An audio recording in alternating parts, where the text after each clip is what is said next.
fly here then, eh? Welcome, guys. So, good morning. So, I'm Dr. Scott from Six Sense Acupuncture and the Healthy Habits Club, and you're watching the Get Busy Living podcast. And with the wonderful Ken Kleinberg. Thank you so much, Ken. I can hear the applause from here. Much appreciated for your time, and yeah, can't wait to hear the gold nuggets you've got to provide today, especially about weight loss, because you're a master of it. Yes. I'm sorry. I was Yeah, multitasking there. All right. yeah, you're So, streaming. You're streaming, brother. You're streaming.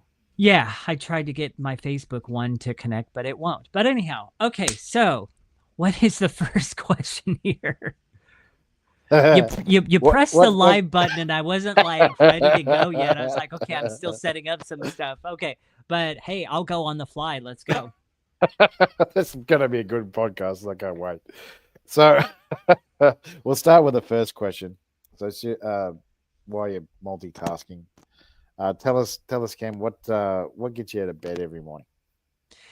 What gets me out of bed every morning is having the God given opportunity and God call on my life to expose the deception, the lies, the mirage that's built in front of people within the health, wellness, and food industry.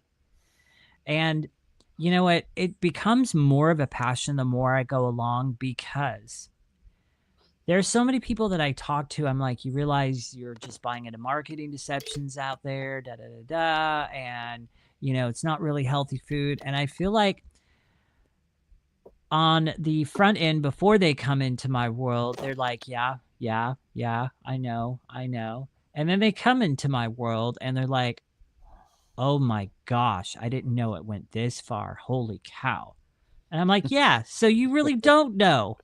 Yeah, It but it's because like the language I think becomes white noise to people. They just yeah, I know there's marketing deceptions out there and I know there's stuff touting itself to be healthy, but it's really not. It's like white noise to them and I have to kind of shake it loose and go, "No, you need to really know what you don't know." yeah. Yeah. That's a great incentive to get out of bed every morning because I don't like saying it because it's been thrown around so much, but yeah, there is a lot of misinformation out there, and it's information that has been coerced and diverted, and yeah, and it is a great thing for us because people like yourself and we can explain to people that yeah, they're being told a lot of fibblers, and even people that are experts in the field that when you start to research it even more, you realize that that expertise isn't always expertise. Exactly. It drives me absolutely bat nuts crazy about the whole thing. So I think now I'm on Facebook now. So I finally got that set up. The other thing that drives me crazy is and we were just talking about this before you all of a sudden clicked the live button and I was unprepared. You're I'm streaming on gonna get Facebook too, brother. I know. You're I, streaming I on Facebook. just told you. So I'm gonna give you a hard time about that one. But the other thing is anybody that comes into my world, they know that I am severely not about a diet. Ever. I don't care what it is, what I mean, I more lean towards carnivore. I kind of, I take pieces for a lot of different things, but I will not put a diet title on anything. And actually, there really should not be a one size fits all because everybody's different. Everybody's Yeah, lifestyle is different. Everybody's body is going to react different ways to different things. And there's hormone things going on and all kinds of different things like that. And I definitely know there's hormone things going on more so now than I ever have before because I have produced some deep dive resource booklets that are now on my website, like such as about insulin, about, all these things. And yeah, it's so everybody's different. And there's this newer one that's out there that I've heard it from a few people now. Well, I'm on this blood type diet and it's great and I've lost this much. First of all, I've done the research around that. I've looked around, I've scaled the internet, I've looked at studies, and this is now a pet peeve of mine. And it's so much a pet peeve that I'm actually going to write an article about it, as I was saying earlier. And I'm going to myth bust the crap out of that diet because there is no scientific basis for it. I even just now went into ChatGPT and asked it about it. And it says, is there any scientific proof? Short answer, no. Now, obviously, I'm not going to stay there. I'm going to probably ask it to find me some, articles and different things like that. But I do have an article from a note series that I wrote a while back around it that I can quote from. But there is no scientific basis for it. So why do people get results from it? Why do people feel better on it? Simply put, it has nothing to do with the blood type. It has to do with the fact they're probably eating less processed foods. They're probably being more selective with whole foods and what they're eating. And yes, you can lose weight off of doing that and everything else, but it really has nothing to do with blood type. To be perfectly honest and coming from a biblical standpoint, God created all living creatures, excluding human beings, obviously, for consumption. It's right in Genesis chapter 9. If you want to go right to the back to the beginning, it's back in Genesis chapter 9 within the first, I think, verse or two. He gives us all living creatures to eat and consume. Now, he also gives us plants, but that doesn't mean that we go all plant-based on it either. No, God designed us to be animal protein eaters, plain and simple. That's our design. Unless you got some weird or wacky thing going on with your body and you can't consume those things because of medical, that's a whole different story. But bottom line is that's what God has given us to consume. And I'll leave this topic with this quote. And this is from an article series. I mean, and I can provide it. I'm not going to read the whole thing. It's www.bannerhealth.com/healthcare blog. Teach me the blood type diet. Does it really work? And that article is, the title of it is Blood Type Diet. Does it really work? And it's by Reagan Olson. So I did read the whole thing. But here's the quote. Oftentimes, trendy diets come up with a one-size-fits-all program, providing the same recommendations for everyone, said Jennifer. I'm not going to try to pronounce her last name. A registered she is a registered dietitian at Banner University Medical Center, Phoenix.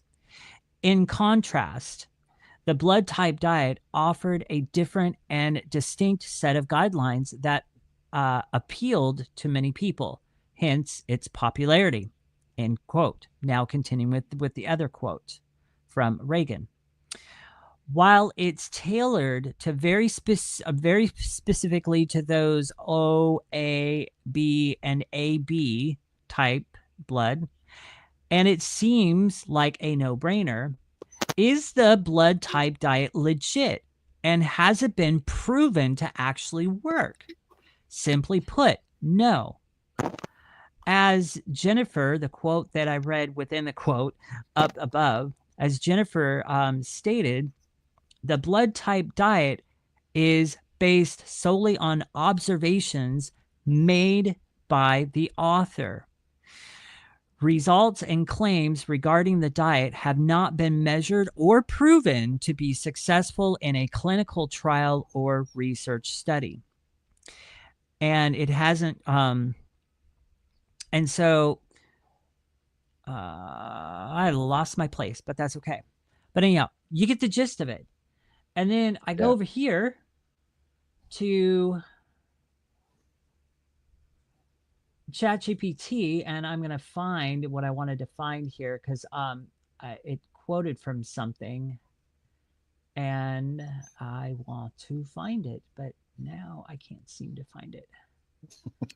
Well, it's the same with the China study. It's the same with the China study. When the China study came out, everyone was, oh, we should be eating only 5% protein, and it should all be plant based.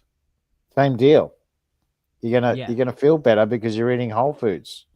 You're Yes, not eating exactly. you're not eating garbage, highly processed foods. So, same drinking as well. Guys drinking highly processed liquids. Oh god. Yeah. Okay, I found what I wanted. So it's not necessarily a quote, but it's pulling from a study.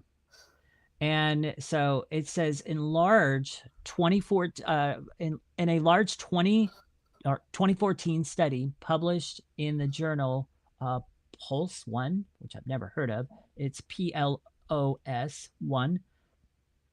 Researchers looked at over 1,400 people. While some experienced health improvements from eating a cleaner based on their blood type recommendation, those results were independent of their blood type. Translation: people felt better not because they ate for their blood type, but because they cut out processed junk, ate real food, and reduced inflammation, no matter what type of blood type they were. Yeah, Yeah, well, it makes sense. It does make it does. sense. But What was I going to say? Yeah, you keep going. Keep going. um, Roll with it. Roll with it. no, I was gonna turn it back to you. So I mean, I'll turn it back to you. So I've kind of shared my take on the blood type diet. I will add one more thing to that. You know me too well, my friend. Um, let me put it this way: with every diet, okay. Let me put it this way: what I want you to do is I want you to take every diet you've ever known of. So paleo, keto, carnivore, Weight Watchers, the Whole 30. What's another good one? Even weight loss injections. Oh, that's a great one. I want you to take all of it. I want you to package it up into a pretty little cardboard box. And then I want you to put a nice bow on it, make it look all pretty and nice. And then I want you to go and buy the biggest freaking bottle of lighter fluid you can find, cut the top off of it, pour the whole thing on the box, and light it into a blaze of glory. Because moving forward, it can no longer be about any kind of diet whatsoever. Yeah, yeah. I don't I even agree. care if you go on this blood type diet. One thing I know, you're eventually going to gain that weight back Yeah, because 95, 95%. Yeah. exactly. That's why it can't be about a diet anymore because one of the most important things that a diet mindset robs you of, it robs you of a lot of gold, a lot of treasure,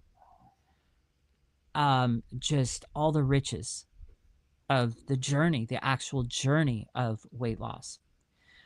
Diets rob you of the becoming process. Diets rob you of the inward change that needs to happen. That's what diets rob you of.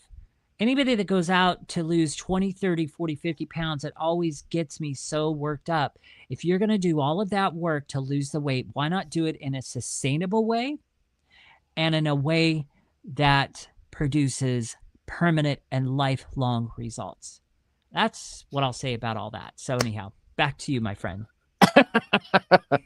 Thanks, brother. So yeah, totally agree. And what was I going to say? Yeah, because it's not a race. It's not a race. The problem is No.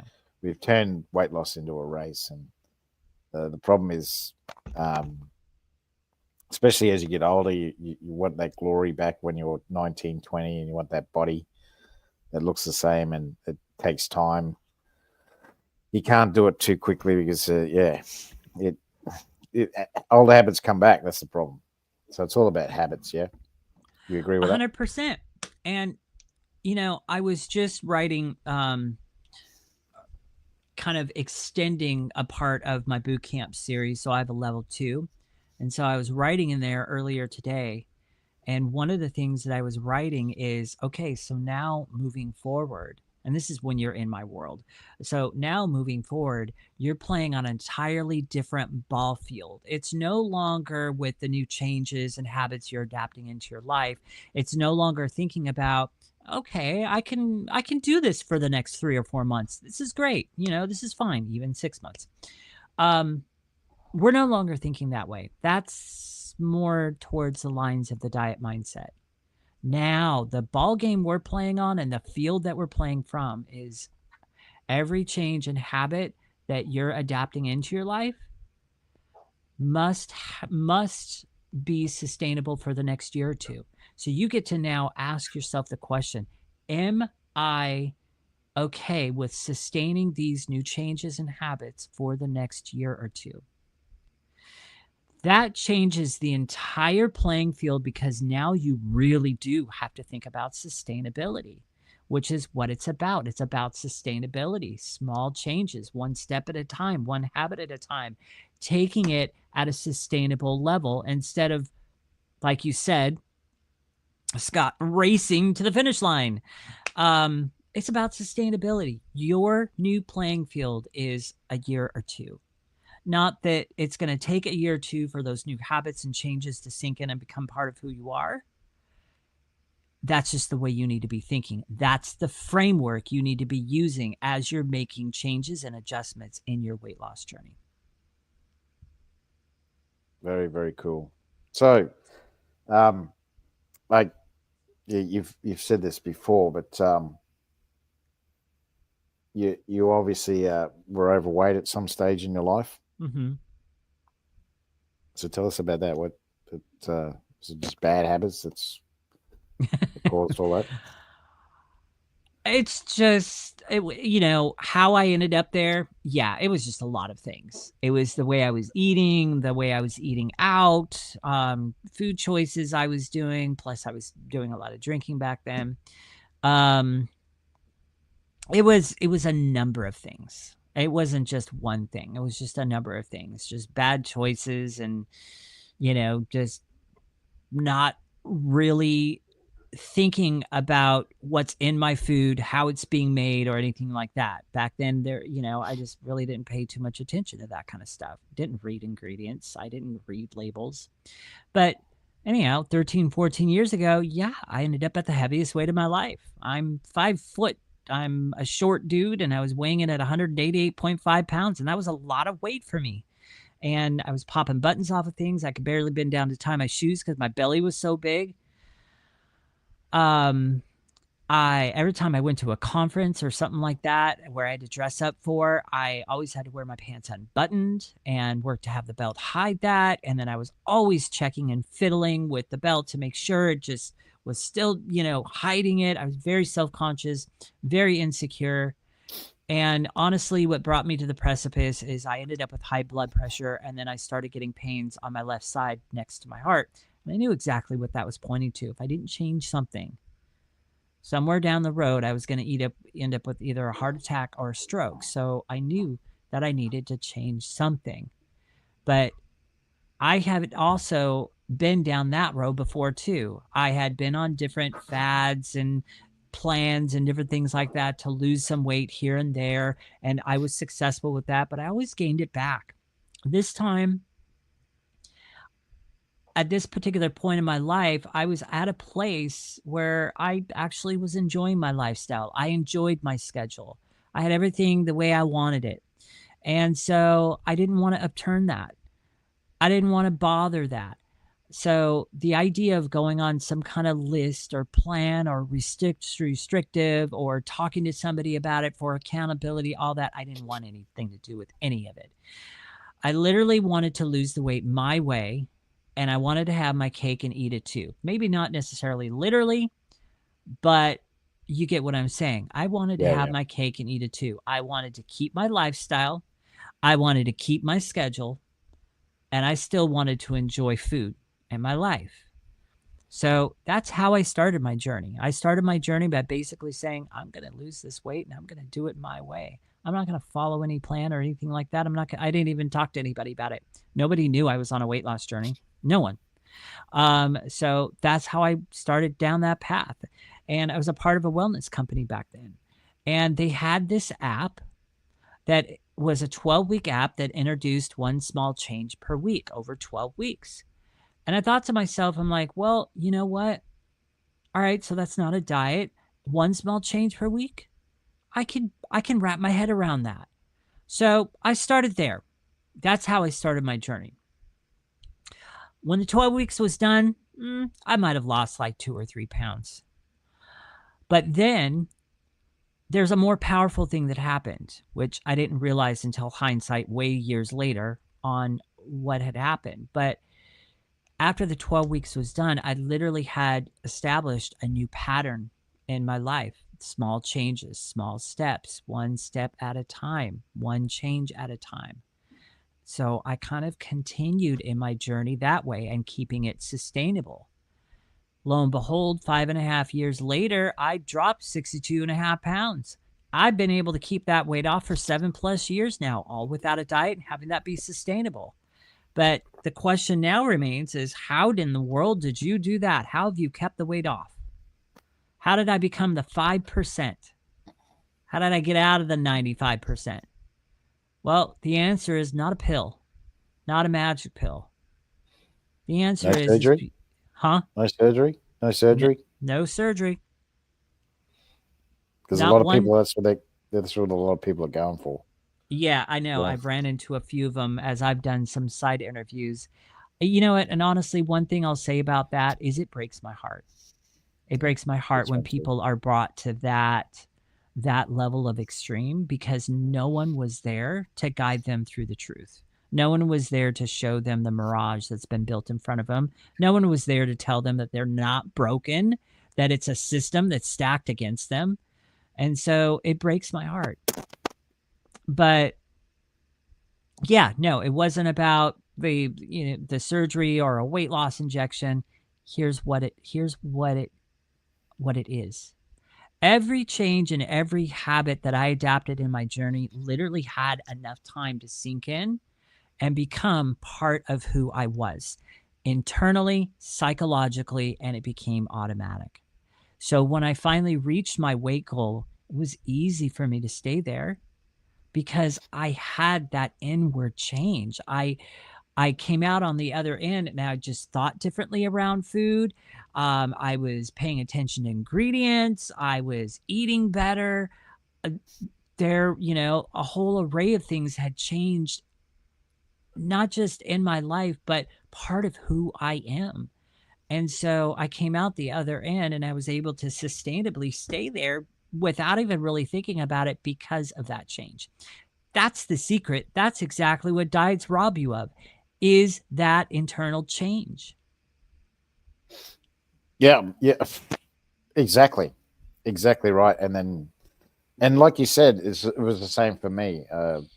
Little changes every week. It was the same for me, and other things changed as well in my life. It was a question that was asked of an audience that I was in, and they said that you'll probably change. You'll probably do exactly the same as what your parents did. What they meant by that was the first question they asked was, "Do you use the same toothpaste your parents used?" And I was the only one, and the crowd said, "No, I'm not. I'm not using the I'm not using the same toothpaste." Uh, do you have the same drinking habits as your parents? No. Mm-mm. Do you have see where I'm going? Yes. Like the biggest change for me was potato. Potato was it was a huge part of my life, and now I know what I know. But it's very addictive, and especially when they deep fry the stuff, it it becomes even more more toxic. And uh, it was probably the hardest thing for me to break. It took a long, long time for me to break that one. That was probably the hardest. Milk was another one. Milk Mm. was took me a long time to break that one because I used to drink liters of the stuff every day.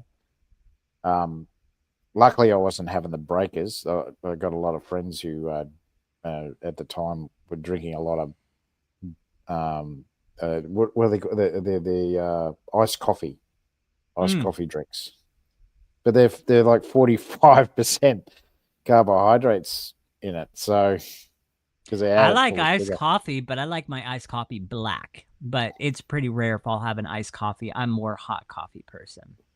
hot coffee. Yeah. So and but yeah, that's the same deal. The milk is they've altered the milk, and our bodies Yep. can't recognize what's left, and that was really hard to kick because I loved it. It was tasty, but I had to kick it because it also, the other thing is, if you're drinking a lot of dairy products every day, I noticed that my sinus congestion really relieved very quickly. That was me. I grew up as a kid, always having severe sinus problems. It wasn't Yeah, until I got in front of a very, very knowledgeable holistic chiropractor that turned me on to the fact that I might be allergic to milk. And at first, when she brought the idea to me, because I loved milk, I loved my milk.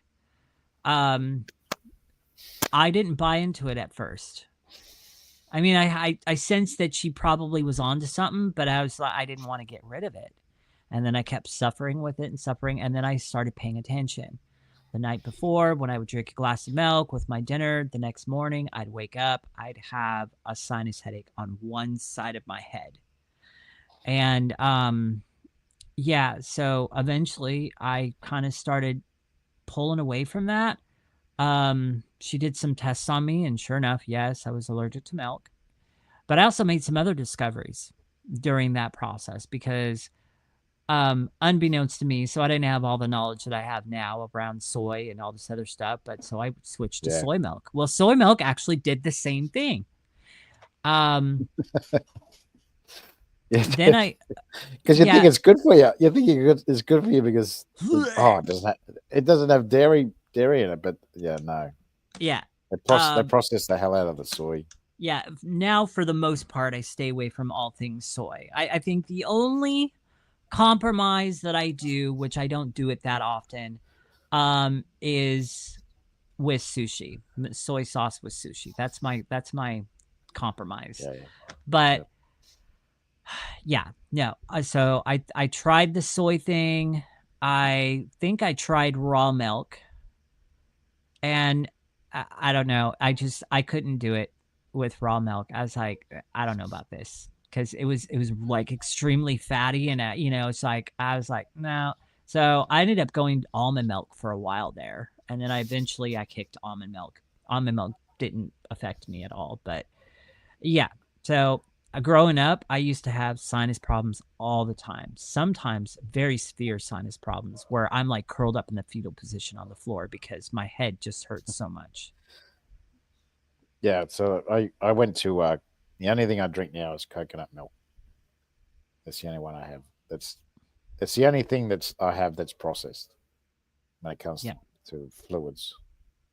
Because yeah, I found out that even almond milk, they it creates lectin. It's a protein that slows down your metabolism, so you can't win. So yeah, then I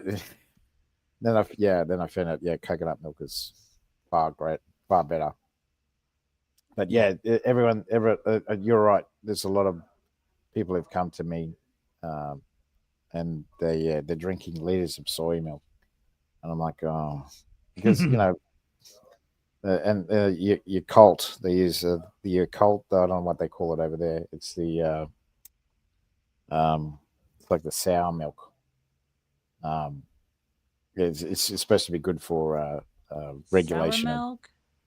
yeah. We call it Yakult over here. Uh, Sour cream? no, no, not cream. No, no, no. It's a milk. They come in little, like really small. I'll find out for you. But Yeah, yeah, because I don't think I've ever heard of it before. What other thing do I know of?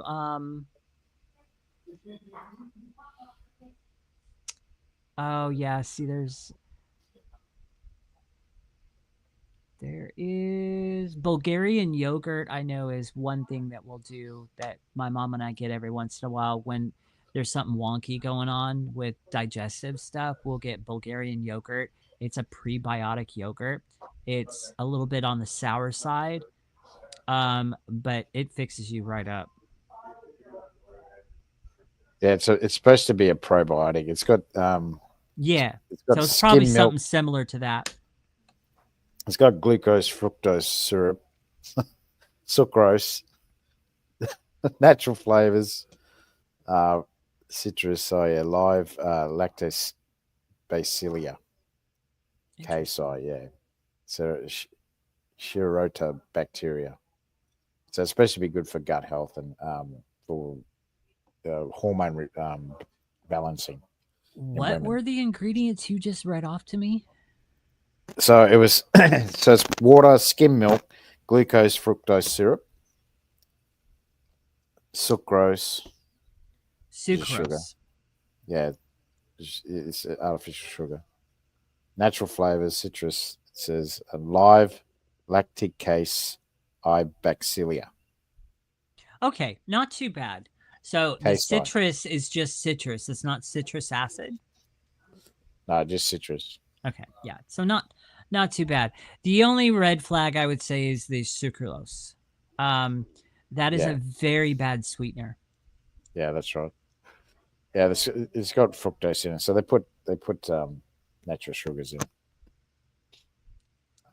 But yeah, it comes in such a small. But I researched it and it doesn't really help. It doesn't really I help. don't know if you can find it where you're at because I know you're in Australia, but Bulgarian yogurt or something like it probably will be a help. Maybe I don't know, but Yeah, good job. it's a probiotic as well, and it's sour, but it's actually not too sour. It's actually quite refreshing of a sour. And then if you want, you can add a little bit of fruit to it, and oh my gosh, it just livens right up. It's so good. But yeah, we commonly use that. Cool. So uh, Yeah, I'm like, where do you what want to else? head now? So what about? Tell us about. I know you're gonna love this subject. Well, tell us about oils.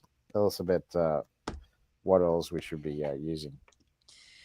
Oils. Because You, because oils are fats, and fats are very important. Why? Because the brain is 80% fat, so we need a lot of good fats. he So pulled tell us a out bit. the oils. I love it. Okay, so you pulled out the oil card. All right. So, if you're wondering what I'm looking at, for those of you who are following this stream and whatever, I am looking at my secondary screen. I'm not trying to be um, non connective or anything like that, disengaging. I am just looking at my secondary screen for my notes. So, the industrial seed oils. First of all, number one, let me say a lot of them were originally machine lubricants, modified and edified to become edible. Now, if that doesn't make your stomach turn, I think you've got your head in the sand and it needs to come out of the sand. Um, I'm just going to say that. Just bold and blunt, and there you go. Um, Here is the list of the industrial Yeah. seed oils.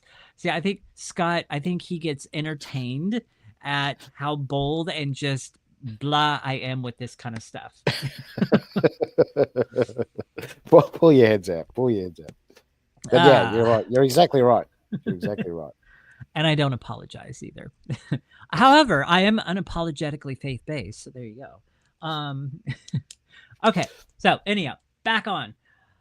Here is a list. You might recognize some of these: soybean oil, canola oil, safflower oil, sunflower oil. Yes, I said sunflower oil. There are people out there that believe sunflower oil is okay. No, it's not.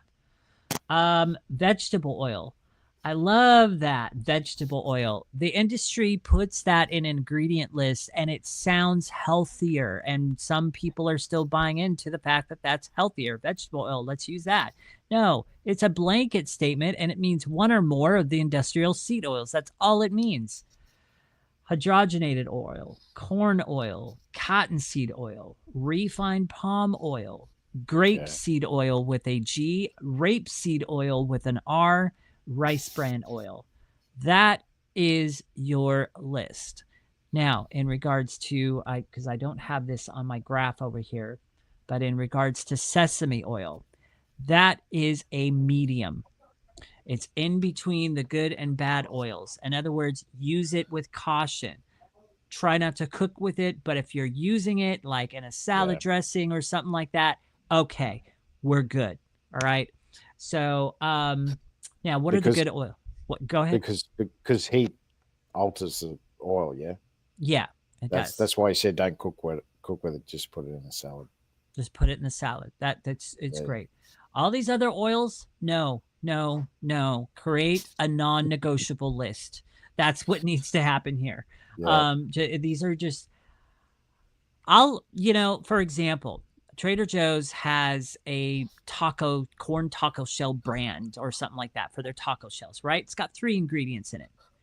It's got corn and then a seed oil and then one other ingredient. Both of these 2 ingredients are good ingredients, but the middle one is, I think it's sunflower oil or something like that. Even though it's a minimal ingredient list, I can understand everything's in it. No, it's a non-negotiable because of that seed oil. I don't want it as much as possible. Now, what are the good oils? Coconut oil, grass-fed butter, avocado oil, beef tallow, lard, ghee, extra virgin olive oil, cocoa butter, magnet oil, and almond oil. Those are your good oils. What do I commonly use? Now, first, before I say that, what I commonly use, let me preface this statement. I don't eat a lot of fried foods in general. However, I do grease my pan. I do grease my oven pan as well. What am I greasing them with? So that's what I'm prefacing this with. Um, I grease them with either bacon grease or grass fed butter. Sometimes I do avocado oil. That's what I'm greasing my pans or oven pans with. That's what I'm using. So that's what commonly to use. Um, Now, in regards to fried foods, literally there's only one fried food that I will still eat depending on what it was fried in. And fortunately, there's a place that just opened up here in our town that's got some really good stuff going on. So I will eat fries fried in beef tallow. And let me tell you, here's the difference though. Regular fries out there, you can eat a whole bunch of them and still not be full. Why? Because they are fried with these seed oils. The difference that I've found with beef tallow fries is simply this: you actually get full from them because they are cooked in real animal fat, beef steak, tallow, yeah, and stearic they acid. and they taste so much better as well.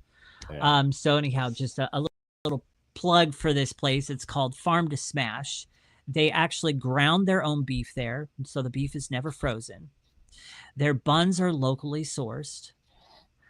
The sauce that they put on burgers is avocado based, and their fries are freshly cut and freshly fried in beef tallow. There, everything they do is like wonderful. And if you ever want a burger experience where the burger literally melts in your mouth, that's going to be the place. So if you're ever in California, anyhow, um, I'll bring my what I surfboard. what I will say about this place too. See, I used to be a big In-N-Out fan. Loved In-N-Out. This place smashed In-N-Out for me. Like I'm ruined. Like no, no more In-N-Out. This place beats it. So anyhow, there's that. Now let's take it a step further. So what you're saying is, I get what you're saying. So what you're saying is, you go in, you look at the menu, and go, "Oh, let's get out of here." Yeah, pretty much. You see a big, see a big, what do you call it, barrel of a container of canola oil sitting in the side there. In-N-Out, I believe they cook their fries in peanut oil, which is still okay. Yep. No, they In-N-Out, have to, with peanut oil. They have to heat it up to get it out. yeah. So here's the thing with In-N-Out. In-N-Out is, if you've got limited choices and you're gonna either choose go from McDonald's, Burger King, Carl's Jr., and then maybe there's an In-N-Out. I choose In-N-Out. In-N-Out's the better of the choices. they're probably the healthier of the choices. Now, it's still not really that good for you because they're bun and the ingredients that are in the bun, oh my gosh. Yep. But it's like the healthier of the choices. Now, I'm not condoning and encouraging people to go out and eat a bunch of fast food. This is in your 15 to 10% window. So 85 to 90% of your eating routine is dialed in, 10 to 15%, that's your fun zone. So I'm going to preface that as well. Now, let's take it a bit deeper with these oils. These oils, the bad ones, cause chronic inflammation, severe metabolic damage, Yep. oxidation to your cholesterol cells, number 3. And number 4, it reprograms your body to store fat, not to burn it, to store fat. They cause so much damage. Now, you want to know the cause of coronary heart disease? We've been told it's cholesterol. We've been told it's eggs. We've been told it's red meats. We've been told all these things.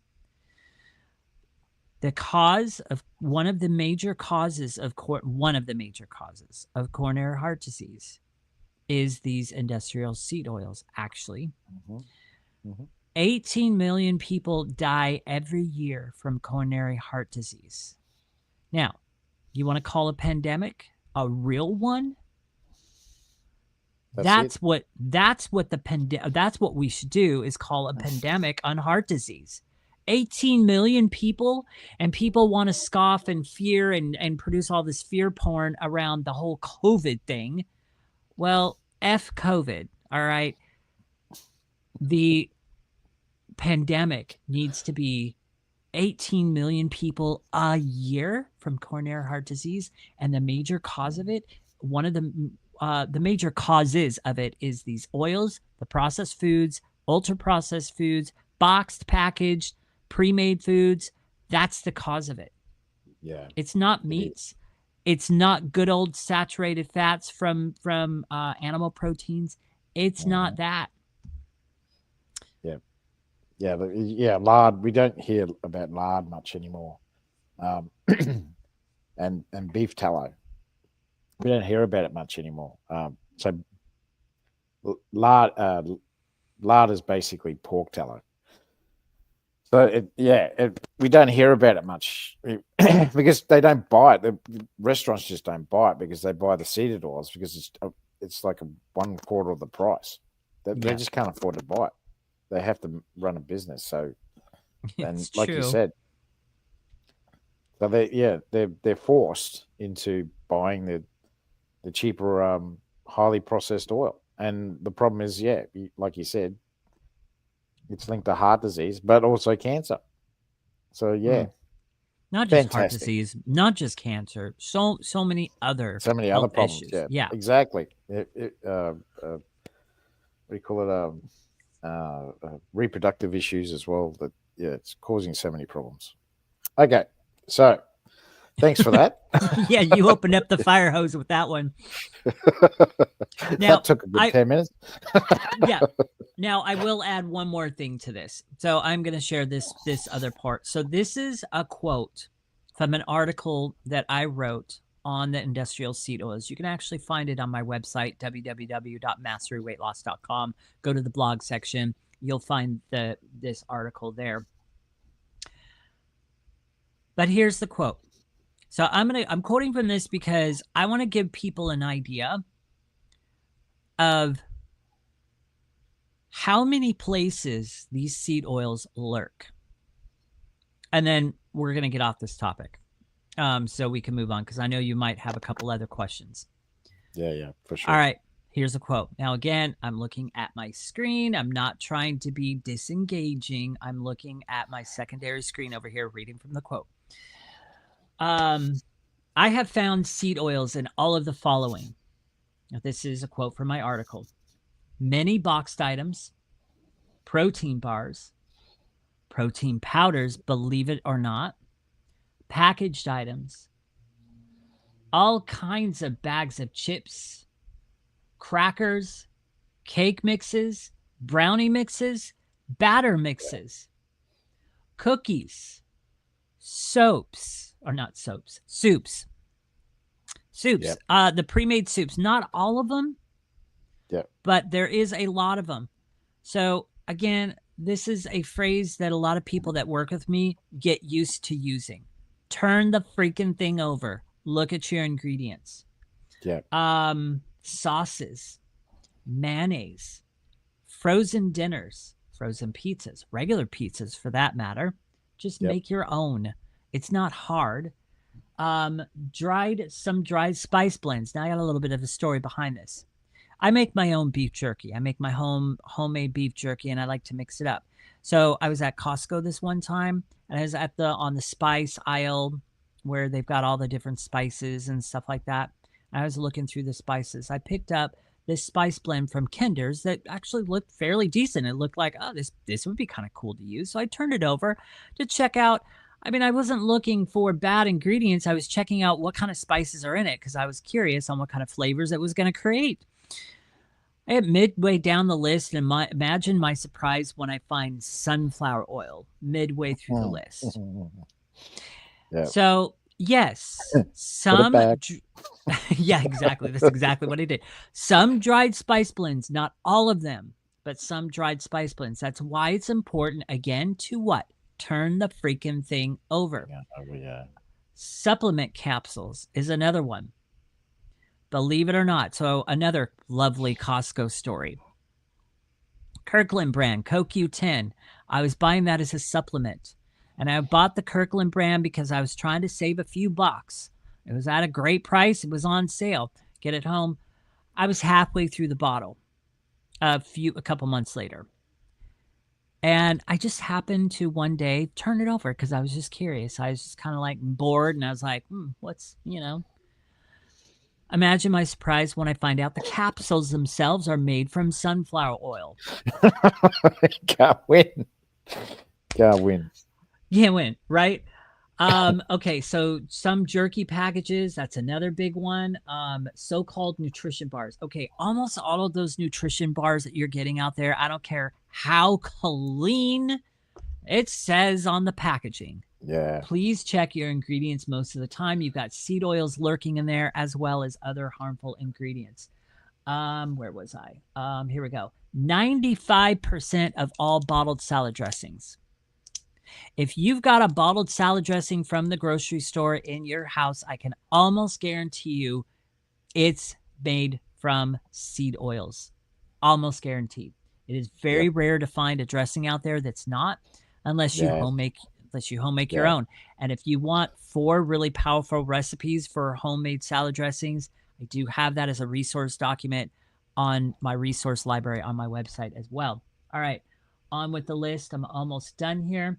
So 95% of all bottled salad dressing, some brands of almond milk, believe it or not, some brands of almond milk has sunflower oil in it. Some brands of soy milk, stay away from all soy things as much as possible. Breads, some cereals, pretty much all donuts. That's a no-brainer. Packaged or fresh. Fried chicken, no-brainer. Again, pre-made pastas, some pre-made refried beans, some salsas. I can go on and on and on with more, but you get the picture.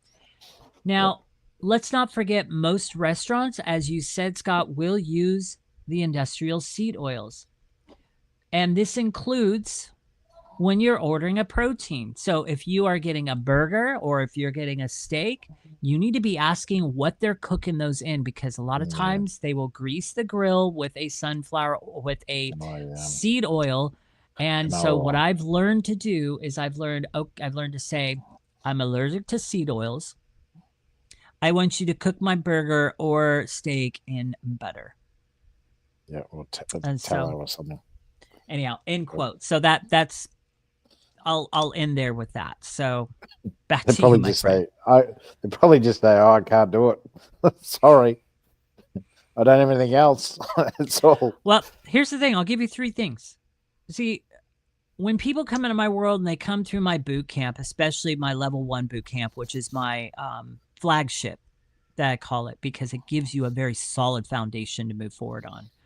You'll never be the same again, in a good way. Yeah, that's exactly right. But in that boot camp, I give people 3 things. on how they can get out of this worldly food matrix system that is keeping them sick, stuck, and overweight. Number one, turn the freaking thing over. Number two, buy Yep. things with minimal ingredients and ingredients you can understand. And yep. Number three, better yet, buy things with one ingredient. Yep. That's great advice. We're running out of time, so Yeah, I I'll know we've gone a while, but yeah, hey, yeah, you wanted yeah. you wanted to be you wanted it to be open, so there you go. So I'll just skip to the last two questions. I've got heaps of questions, but we can do it another time. I love Oh, you we'll do a coming part up. two. Ooh, part two of Yeah, this yeah, series with Ken. Oh, okay. Let's go. yeah. What's your Well, last actually, that'd question? be your third podcast with me. You've already done one with me. So, so tell us, who's your ideal client? Who are you looking for to help? Good question. So, my ideal client is number one, it's that client that is trying to lose weight but can't figure out why the scale's not moving.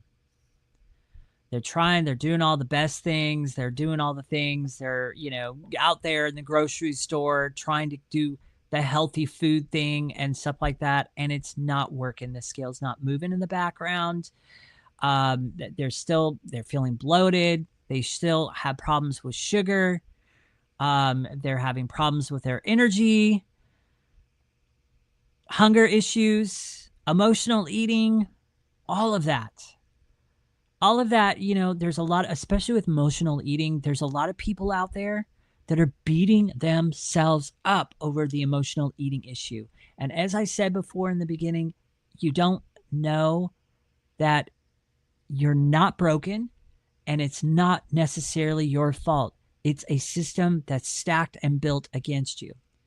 So, in a Yeah, nutshell, that's kind of like the people that I'm looking for. So, right now, I'm literally giving away my 3 secrets to help people to lose weight, feel energized, and get healthy without starving themselves or dieting. It's just 3 short one on one sessions with me and in my mini educational bootcamp series where I expose the 3 biggest lies that are keeping people sick, stuck, and overweight because that's how that industry makes money. yep, And I show them how to fuel their body God's way so that they can finally break free and keep the weight off for good for life, sustainably, without a diet.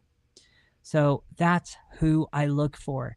If you've got some weight to lose, if somebody out there is listening, you've got sugar problems, hunger issues, scale is not moving, maybe you're even pre-diabetic, this boot yep. camp is for you. And I would like to partner with you and help you conquer every single one of those. So there it is. There's his boot, Ken's boot camp. So there it is, www.masteryweightloss.com/mini boot camp. So check out Ken's website. You've also got another one here.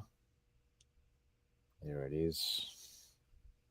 Yeah, So so it's that's the contact www.masteryweightloss.com forward slash connect. slash contact. That's my connect page. So you will also find the bootcamp button link on there, as Yep. well as 3 others. You can book a strategy call with me, which is free.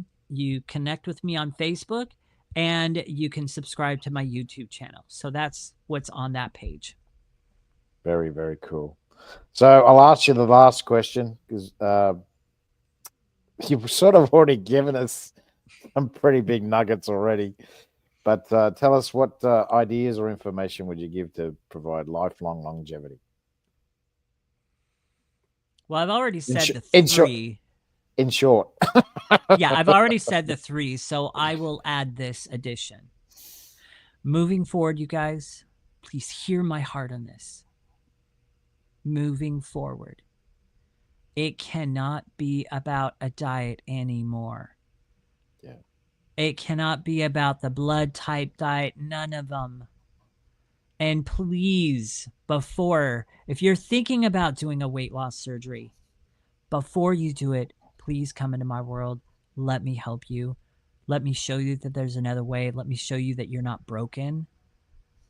And let me show you how to get out of that system. So please don't ever approach your weight loss journey with a diet mindset ever again. Never, never, never. All right, that's it. Thanks very that was cold. Thanks very much, Ken. Much appreciated for your time. You've been watching the Get Busy Living podcast with the wonderful Ken Kleinberg, and much appreciated, mate. Thank you so much for your time. And as I said, you can come back on and we'll chew the fat a little bit more. Thank you for having me. It's been a pleasure. Appreciate it, guys. You have a great day, and I'll talk to you soon.